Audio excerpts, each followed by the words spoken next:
السلام علیکم ورحمۃ اللہ وبرکاتہ۔ سامعین، امید ہے کہ آپ خیر و عافیت سے ہوں گے۔ سامعین، بالآخر ظالموں کی عدالت نے ایک مخلص داعی کو جبراً تبدیلی مذہب اور غیر ملکی فنڈنگ کا الزام لگا کر عمر قید کی سزا سنا ہی دی۔ مولانا کلیم صدیقی اور عمر گوتم سمیت 12 ساتھیوں کو عمر قید کی سزا اور 1.5 لاکھ کا جرمانہ عائد کیا گیا ہے، جبکہ مولانا کے 2 ساتھیوں کو 10 سال مع جرمانہ کی سزا سنائی گئی ہے۔ لکھنؤ کورٹ نے پولیس کی طرف سے پیش کی گئی چارج شیٹ پر ایک طرفہ فیصلہ سنایا گیا ہے، جو کہ اس بات کی گواہی دیتا ہے کہ ہندوستان میں انصاف کا قتل ہو چکا ہے اور ملزم کو اپنے حق میں دیے گئے ثبوت کی کوئی اہمیت نہیں۔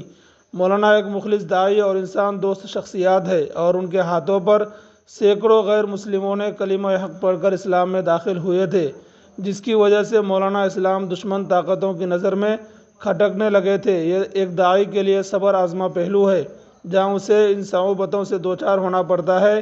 ایسے وقت میں ہندی مسلمانوں پر فرض بنتا ہے کہ مولانا کی رہائی کے لیے کوششیں بڑھا دینا چاہیے اور خواب غفلت سے بیدار ہونا ہی اس معمہ کا حل ہے۔ مولانا کلیم صدیقی حفظہ اللہ جیسے سادہ انسان کی گرفتاری اس بات کا پیش خیمہ ہے کہ آنے والے وقتوں میں ہندوستان کس راہ پر کھڑا ہے۔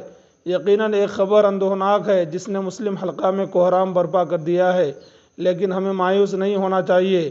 وقت کی نزاکت کو سمجھتے ہوئے ہمیں مستقبل کا لائحہ عمل طے کرنا چاہیے اور حال کے مزدار میں پھنسی ہوئی ہندوستانی کشتی کو پار لگانا چاہیے، ورنہ تاریخ کے اوراق کچھ اور ہی بیان کریں گے۔